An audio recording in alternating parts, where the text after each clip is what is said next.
Hello everyone, before this video starts, I would appreciate if you guys would leave a like and subscribe, since your support means the world to me and allows me to make these types of videos. Now let's get into the video. We called her Space Girl. Her real name was Natasha Daniels, but nobody actually called her that. She'd been Space Girl since grade 2. She was the kind of kid who stuck out in the crowd with her long red hair, ghostly pale skin, and Coke bottle glasses. For as long as I'd known her, Space Girl had been quiet. She didn't like to be around us. She didn't play with us when we were kids. She didn't even talk much. Most of the time, she'd find somewhere to sit, far away from everyone else. Then she'd open up her little notebook and scribble inside of it. Sometimes she wrote poems, sometimes she drew. But she was always off on her own little world. Nowadays, I understand why we targeted her. She was different, and she was alone. That doesn't justify any of it, but kids can be cruel. I remember that it was Megan Brown who told me that Space Girl was retarded because her mother was on drugs. She probably just made that up, but we all believed it. She had always been the worst towards Space Girl, and she kept that up until the end. It all started in grade 5 when Megan took her notebook. It had been raining that day, so we'd had an indoor recess. Space Girl sat in the corner at her desk, eyes focused on her notebook as she methodically worked on a drawing. Megan and I had been sitting nearby at our desks, and we simply just watched her do her thing. I can't believe they let that retard sit in with us. Megan murmured, "Look at her. Why do they even let them in schools? They aren't going to learn anything." "Better than leaving her at home with her crackhead mom," said Alicia Everett. She and I weren't exactly friends, but she sat close to Megan and I. "My dad says he sees a different car in front of her house every day. He says that she lets boys come and they pay her so they can have sex. None of us could actually say the dreaded S word at the time. Sex was still a terrible unknown thing, and we all had been raised to believe that nobody decent would ever do it." Space Girl paused, and her eyes darted away from her book to look at us. I can only imagine she'd heard us. Megan just stared right back at her. "What? Do you have a problem, Space Girl?" she asked. The teacher was out of earshot, and that gave her carte blanche to say whatever she wanted. Space Girl didn't respond. She just looked back down at her notebook. But Megan had been challenged, or at least she thought she'd been. She looked over to the teacher's desk to make sure she was busy. Then she got up and moved closer to Space Girl. "What are you even doing in there, retard?" She'd reached out to snatch the book before Space Girl could stop her. "What even is this? A unicorn? What are you, 5?" She handed the book to me, and I took it on instinct. There was a brightly colored drawing of a unicorn inside. The artwork was actually pretty nice, but I would never have said so. The book was passed on to Alicia next, and Space Girl could only look at us helplessly. "Wow, you can't even draw. Look at this!" She tore the page out of the notebook, and Space Girl let out a startled whimper, as if she'd been struck. The picture was crumpled up, and the book was thrown on the floor by Space Girl's desk. "Draw something that isn't trash next time," Alicia said, and Megan just giggled as if it was anything other than being mean-spirited just for the sake of it. Space Girl slowly picked her book up off the floor, avoiding eye contact as Alicia and Megan turned away from her. I continued to stare. I remember that the way she moved was so defeated, as if she were shrinking in on herself. She looked up at me, but only for a moment, and I felt bad for her. I really did. But I didn't do anything about it. I just left her to rejoin the others. After that, Space Girl became an easy target for Megan and Alicia. Every chance they got, they'd harass her, and I regret to admit that I was usually right there with them. During the days where we could go outside for recess, Space Girl would always sit beneath the same tree, always working in her notebook. When she did, we would always lean on the trunk and look down over Space Girl's shoulder. "Wow, that's really good, Space Girl," was how most of her comments would start. "Did you mean to draw it like it got hit by a truck? Or is that just your style?" There was never a compliment. She would always find something to needle.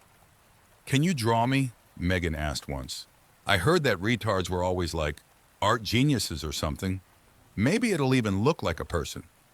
Space Girl didn't look up at her. She seemed to be trying not to acknowledge the insults. I won't pretend like I was blameless either. I never stopped them, and there were plenty of times where I was right there making fun of her because that was what we did, and we weren't the only ones. More or less, everyone hurt her in some way or another. But she never complained. I think she was too scared to. It was late December in 7th grade where things got even worse. I don't know all the details, and I don't know just for how long things had been boiling over. But I'd heard a rumor that James Hardy had it out for Space Girl. James had only been in my class a few times, and he wasn't in my class that year.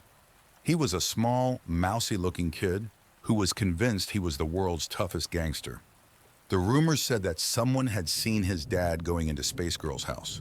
Naturally, there had been speculation that they'd been having sex. Someone told me that James's parents had been divorcing because of it. Somehow, all of these rumors had mutated into claims that James and Space Girl were dating, and I think that was what had rubbed him the wrong way. We were coming in from recess when some boys decided to pull a little prank on James. The whole prank had been set up by Brian Jordan and his brother Mike.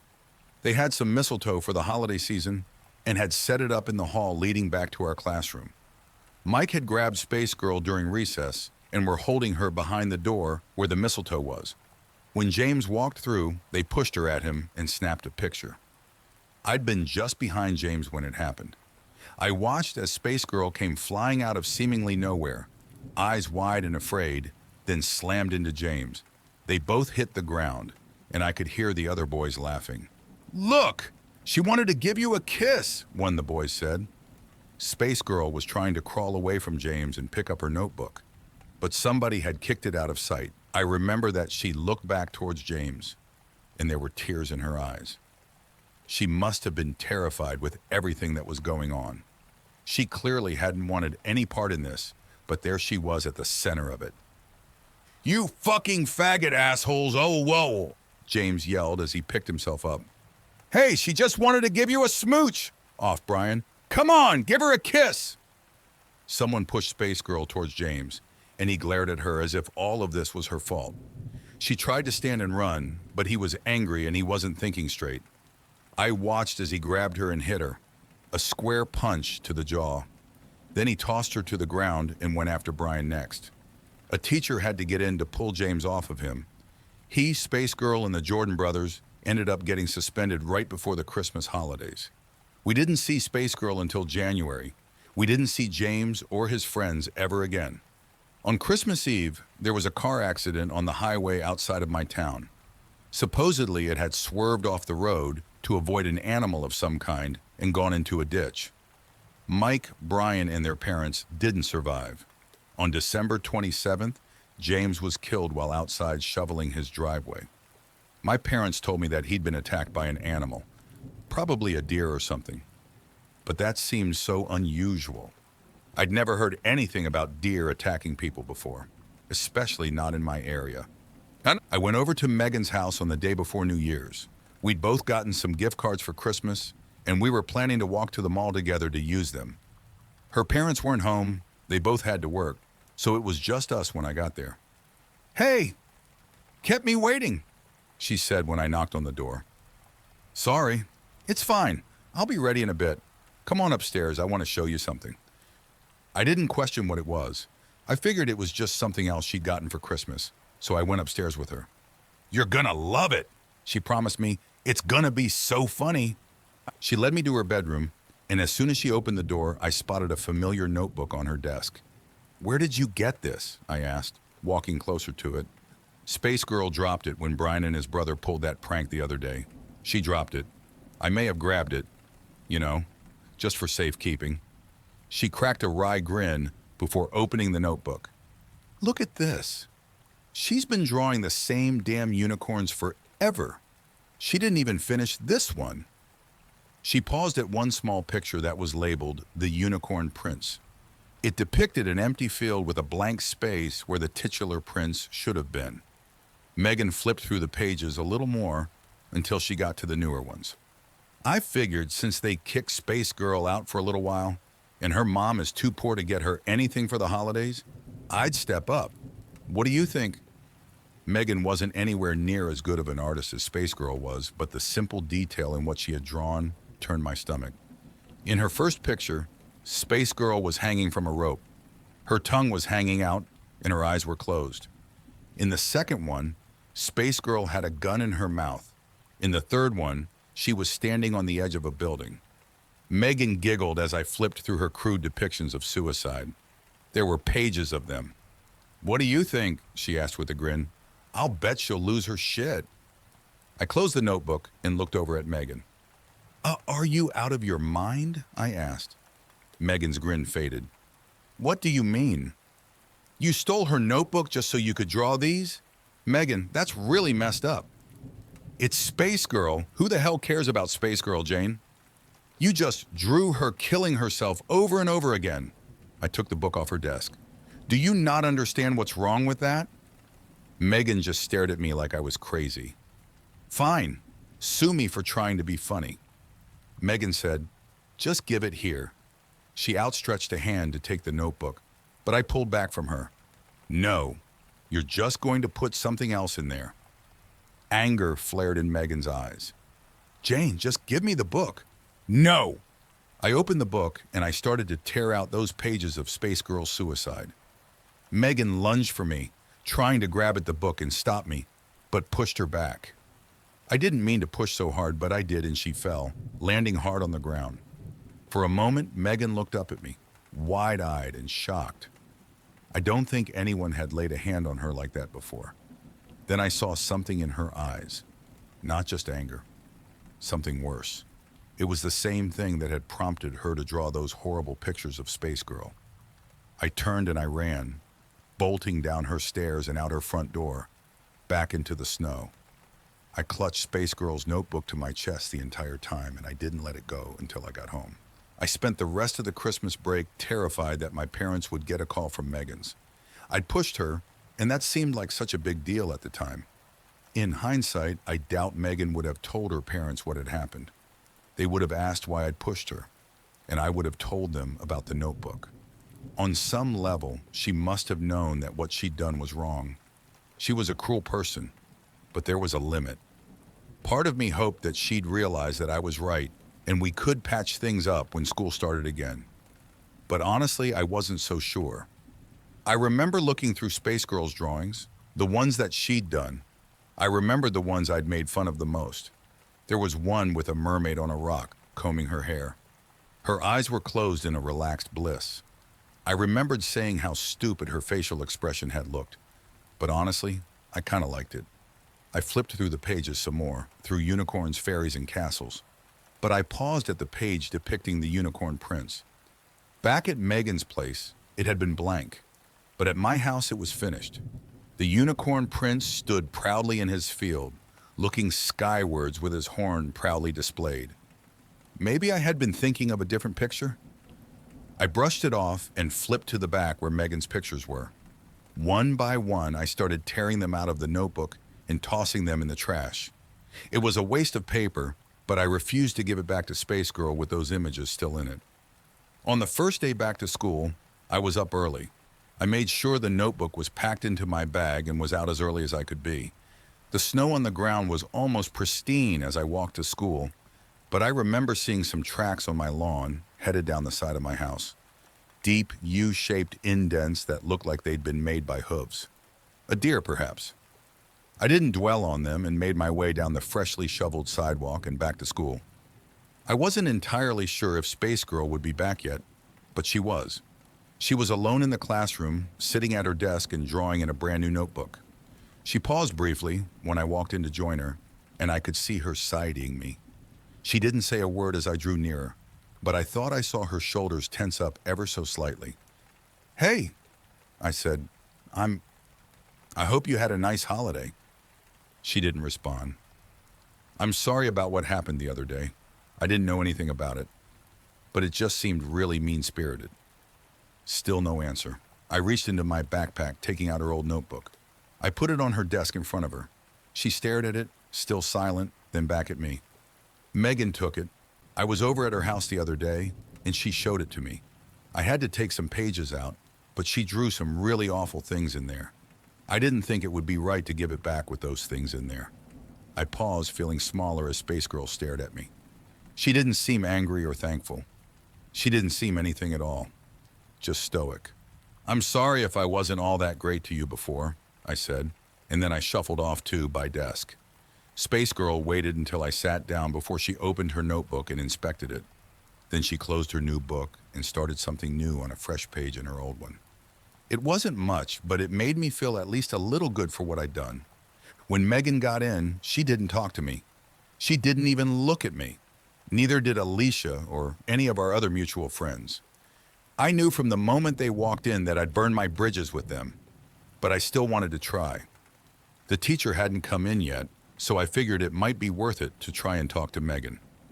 I got up to move closer to her, and she gave me a look of utter disgust. "What do you want?" she spat. Now it was my turn to be silent. "Fuck off and leave us alone," Alicia said. "You'd obviously rather hang out with the fucking retard than us, and I really don't want you spreading your retard germs to us. It's a quarantine issue." I stared at both of them, and I could have sworn I knew how Space Girl felt. What was I supposed to say to any of that? Instead, I just returned to my desk without a word. Space Girl stared at me the entire time. Her pencil rested over her notebook, but she didn't write anything. She set it down, tore out the page she'd been writing on, and jammed it into her pocket. I later saw her toss it into the trash during lunch. I didn't really have anyone left, so I thought that maybe it might be a good idea to pull it out. Maybe it was something she wasn't happy with. I'd never seen her throw a drawing out before. I was thinking that maybe I could use it as a peace offering of sorts, or something along those lines. When I saw what she'd written on it, I almost threw it back into the trash. Your words. There is a land where your sorry may go. A sickening land where it always snows. The snow is putrid in color and smell. It's substance, filth, and things I won't tell. Only your father has been there before. One day your boyfriend will visit once more.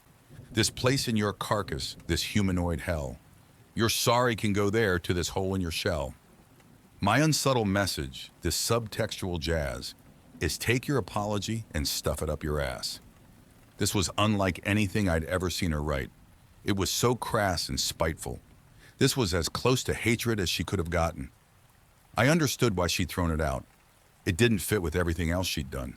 Those things had been beautiful, despite what people had said to her. This was angry and ugly. This was something she'd written for me. I put it in my pocket. I wasn't going to give it back to her, but I wanted to keep it. I wanted to remember the way I'd made her feel.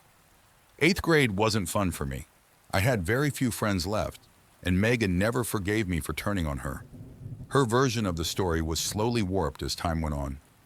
First, I'd punched her and stolen the book. Then I tried to kiss her, punched her when she'd refused, then stole the book to try and get her in trouble. Rumors of me being a dyke spread pretty quickly, and hot on their heels came the rumors that I was dating Space Girl. I tried not to let them bother me too much. I knew the truth, and at the end of the day, I'd done the right thing. By the time high school rolled around, I was hoping for a fresh start. There were new faces, and I figured I could make friends with them before Megan's rumors spread. I had a bit of success in that department. I fell in with a better crowd at least. Megan stuck with her same old clique. It grew ever so slightly, but she was determined to live out the movie Mean Girls, and most people didn't pay her any mind. Space Girl barely changed at all. I didn't see her much when high school started. She was in a few of my classes, but I rarely saw her outside of them. Whenever she had a moment, she'd be in the library, usually in one of the corner cubicles, working on her drawings. Sometimes I thought about talking to her and trying to strike up a friendship, but it never felt right. Megan's bullying never let up, of course. Of course she stalked Space Girl to the library, where she'd pull the same old shit she'd been pulling since the 5th grade. She'd leer over her cubicle and comment on her drawings, picking them apart just like she always had. I stopped her whenever I saw it, but I didn't always see it. "Coming to her rescue again, huh, Jane?" Megan asked once when I'd interrupted her. Alicia leered at me from behind her, chewing gum with her mouth open. "What's she ever done to you anyways?" I asked. "She's just minding her own business." "Oh? What's she done to you, dyke?" Megan hissed. She leaned down over her cubicle and looked down at the notebook. "Unicorns! Unicorns! Unicorns! Fucking unicorns!" When are you going to grow up, Space Girl? Hey, I told you to stop. I rounded the cubicle and I saw Megan recoil. For a moment, I saw a bit of fear in her eyes. It vanished quickly and was replaced with a familiar rage. Fine, she said. Tan, let's leave the happy couple to their alone time. She pulled away from the cubicle and disappeared with Alicia nipping at her heels like a faithful terrier. Space Girl remained hunched over her notebook, her long red hair spilling over her shoulders. She seemed impossibly still. I turned to leave her when I heard, "Thanks." I looked back at her and saw that she was looking at me. You're welcome. I said, "Let me know if she bothers you again, all right?" "I will, but you're usually there anyways." Her voice was soft and low.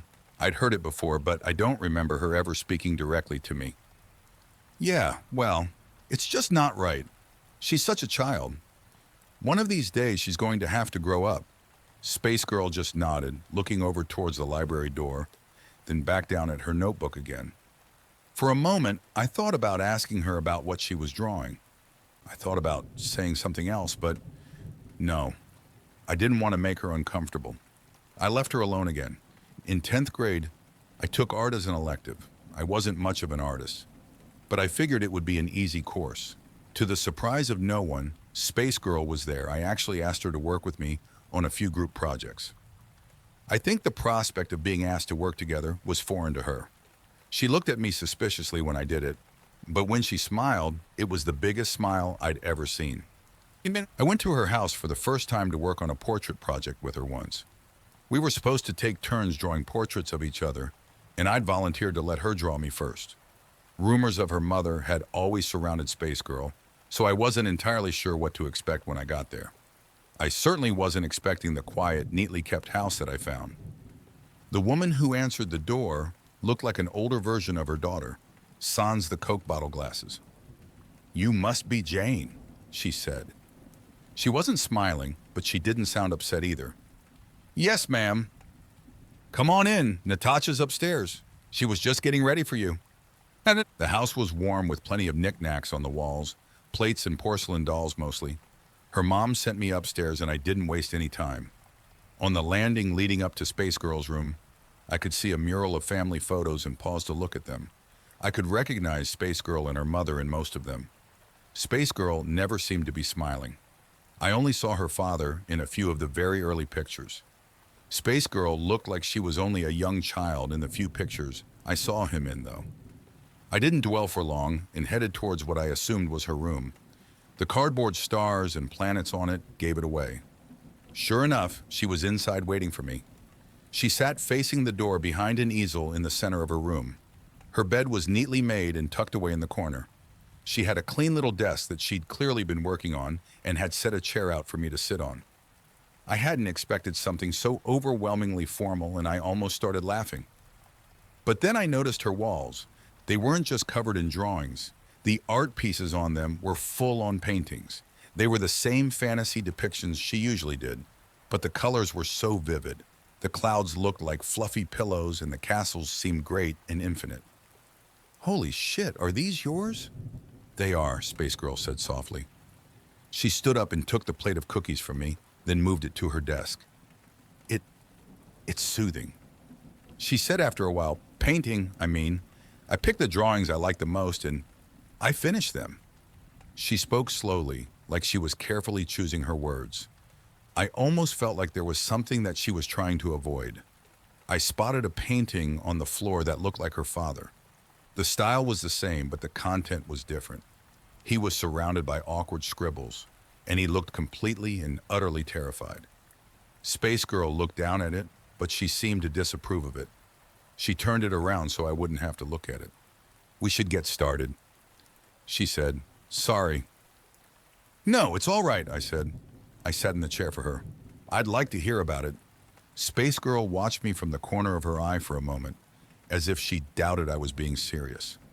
But eventually, she sat down behind the easel and started to draw. Soon after that, she was talking too.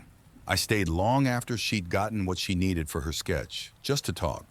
She told me that she'd always liked fantasy, and how she liked unicorns because they were simple but pretty. I hung on to every word, and I could have sworn I saw her smiling shyly as she talked. The portrait she'd done of me was something else entirely. Her work had always been beautiful, but this made me look transcendent. I wasn't entirely sure that I was looking at myself at first. There was something about the look on my face. There was a small, almost content smile there. The warmth it conveyed was almost Disney-esque. "I love it," I told her. "That's incredible, Natasha. That's really great. You can call me Space Girl if you want." She said, "I don't mind the nickname. Not as much as I mind the people, at least." My awe quickly turned to shame, but Space Girl didn't look upset. She just stared at me blankly like she so often did. No, not blankly. Her face might not have conveyed much emotion, but there was definitely some emotion there. I wish I'd been nicer to you when we were younger," I said. "Is that why you're here right now?" Space Girl asked. "No, I'm here for the assignment. I mean, the art assignment. The portraits." She continued to stare. "Did you pick me because you felt bad for me?" she asked. "No, I just thought it would be cool to work with you." Space Girl didn't react for a moment, but then she just nodded. "Okay." Her flat tone made it hard to know what she meant by that. She stood up and walked over to the portrait. "Mom can drive you home if you need a ride," she said. I opened my mouth to say something else. I wanted to apologize, but I didn't know what. Had I offended her? Had I said something wrong? "All right, thanks." It was the only thing I could think of. "See you tomorrow." With that, I left her. I was almost afraid to see Space Girl the next morning. I drifted through my classes that day until I reached art. And when I did, I wasn't expecting what I saw. She had clearly been up late, but what she'd brought in stole my breath away. It was my portrait, but she'd done more with it than I thought possible. She'd painted over the sketch, turning me into something beautiful. Flowers bloomed around my brown hair, and a crown of daisies, lilies, and chrysanthemums adorned my head. The colors were so vivid, and I looked so at peace in it. Space Girl was looking right at me as I came in, as if she was gauging my reaction. But all I could do was stare wide-eyed and in awe. When I looked back at Space Girl, she was smiling at me. Her project single-handedly netted us an A on the project, and got the privilege of being hung up outside of the art classroom. Of course, I told her how much I loved it, and I remember the way she smiled when I did. I remember thinking that it was the cutest smile I'd ever seen.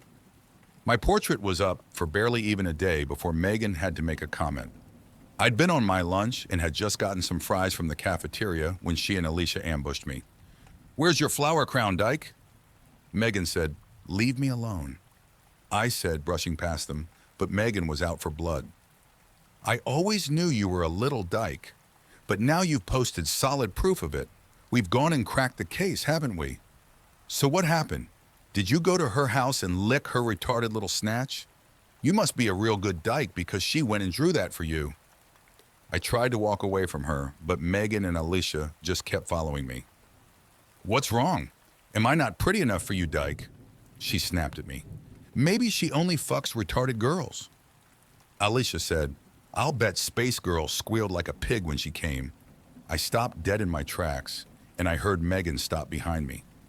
I don't know what it was about what she'd said that pissed me off so much, but those two had finally struck a nerve. I spun around, swinging my lunch tray as hard as I could. Fries were scattered everywhere, but although I was aiming for Alicia, I hit Megan. She went down hard, and I'm not sure if she was even still conscious when she hit the ground. Alicia was on me in an instant. She slammed me back against a wall and kept me pinned. She had size and strength on me, and there wasn't a thing I could do to stop her. Several other students grabbed at us. A teacher finally got involved, and all three of us got escorted to see the principal. As we left the cafeteria, I saw Space Girl in one of the halls, just staring at me. Naturally, I got a 3-day suspension, but Alicia and Megan were fine. Both of them said they'd just been walking and I attacked unprovoked. It was their word against mine. Megan had a familiar shit-eating grin, and as she left the office with only a bruise on her forehead to show for her troubles. But there was a familiar look in her eyes. That same anger I'd seen last time I'd laid a hand on her. And something about it scared me. When I came back to school, I realized that I had every reason to be afraid. My portrait was missing. I wondered if they'd taken it down because I'd attacked Megan, but the truth was a lot worse. Someone took it, Space Girl said. She was sitting in her usual spot in the library when I found her, sketching flowers in her notebook. When? The day after you hit Megan. I don't think anyone's found it yet. She didn't look up at me, just stayed focused on her art. She didn't need to say it for me to know who she blamed. Who else would it be? I had half a mind to confront Megan about it, but I didn't know if that would be a good idea or not. Megan could easily just cry wolf. I wouldn't put it past her. In the end, it didn't matter. By the time I was headed to art class, the painting was back. But there had been some modifications made to it. The words, "retard fucking dyke," had been painted across my portrait in bright red. I saw it from down the hall and could see some other students whispering amongst themselves beneath it. I didn't know what to say or do, but this felt like too much. The picture was taken down quickly, but the damage was done. Megan had gotten her revenge, and it didn't stop with just the painting. Space Girl looked different than when I'd seen her in the library. She seemed uneasy, and her eyes were red like she'd been crying. "I'm sorry about the painting," I said softly. She looked at me before sighing.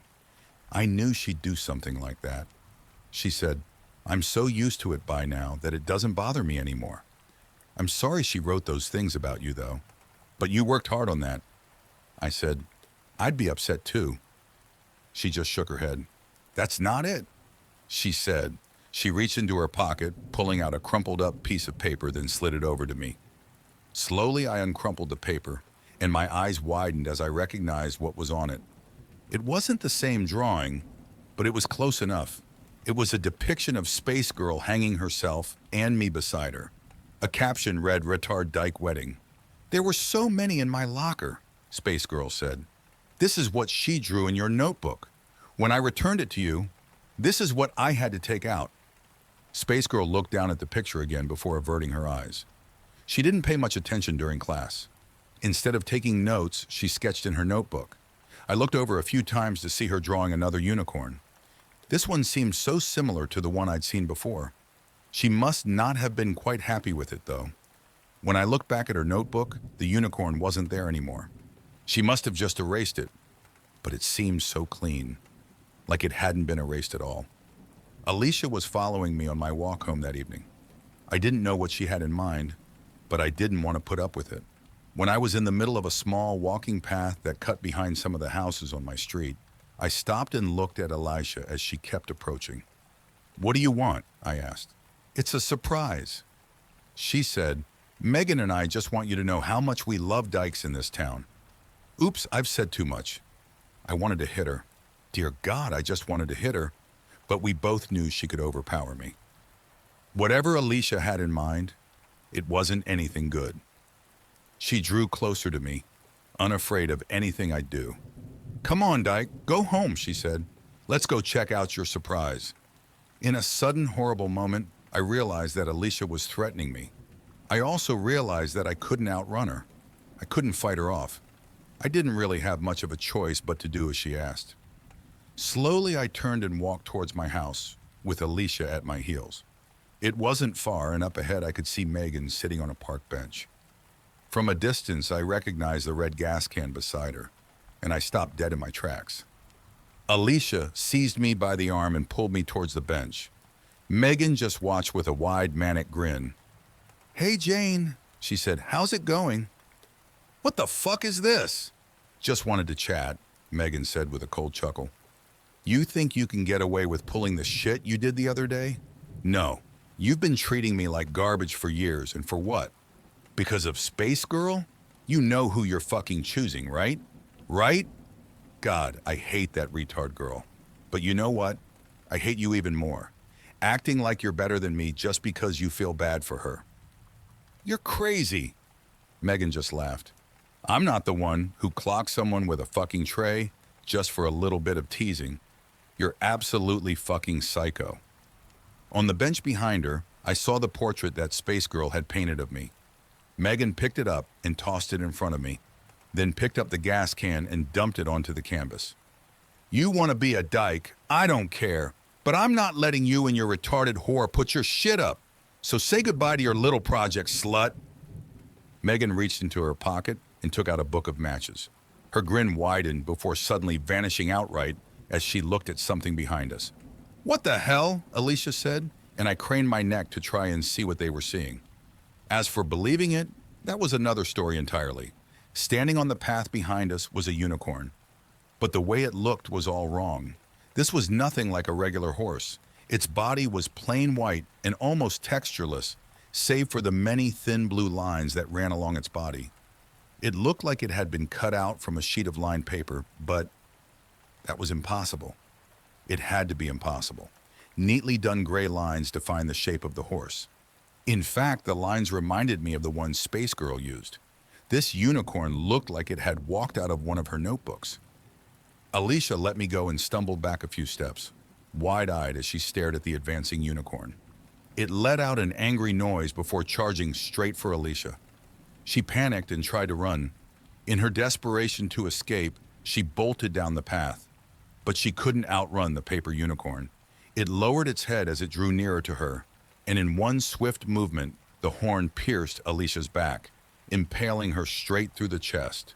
She screamed as she was hoisted off the ground, and the unicorn circled back to fix Megan in a murderous glare. Alicia looked down at the massive spike sticking out of her, her eyes clearly wide with horror, and her body twitching its last spasms as the life quickly drained from her. The unicorn lowered its head to let her slide off of its horn, and she hit the ground in a bundle of limbs. Megan and I stared in silent horror as the unicorn reared up on its hind legs and brought its hooves down upon Alicia's body. She didn't scream. She didn't fight. She simply lay there as she was trampled again and again. I can only hope she died quickly. Megan dropped the unlit match and took a slow, terrified step back before toppling over. I stumbled back and looked down to see the portrait of me at her feet. But it had changed. That beautifully painted version of me was now leaning out of the canvas, invading the real world and clutching Megan's leg tightly. Still with that look of contentment on her face, I watched as the painted me slowly slipped back into her panting, and she took Megan's leg with her. Fuck, fuck, fuck! Megan desperately swatted at the painted me, but she couldn't overpower it. She couldn't escape. Her nails tried to dig into the pavement as she was slowly dragged into the canvas.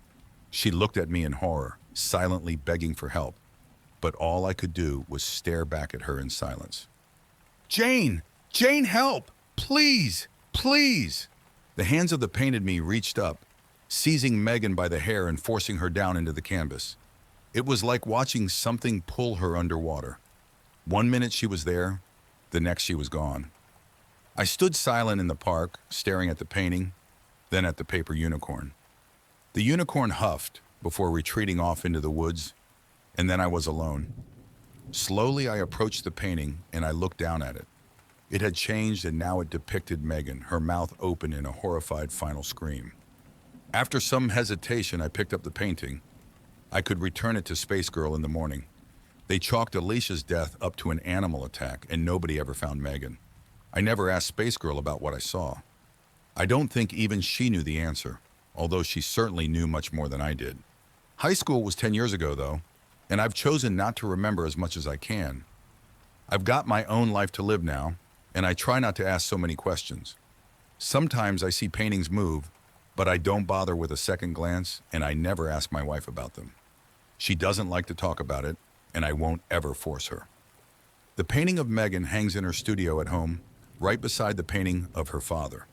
Sometimes I look at it and I wonder if maybe things could have been different. But I don't feel too guilty about it. I wouldn't feel too guilty if I heard another story about a suspicious trampling or animal attack either, but to my knowledge, there's been nothing of the sort. I guess I shouldn't be too surprised. I do my best to make sure nobody hurts my beautiful Space Girl. Thank you for watching the video fully. Please hit the like and subscribe button, since I could not make these videos without your support, and it means the world to me.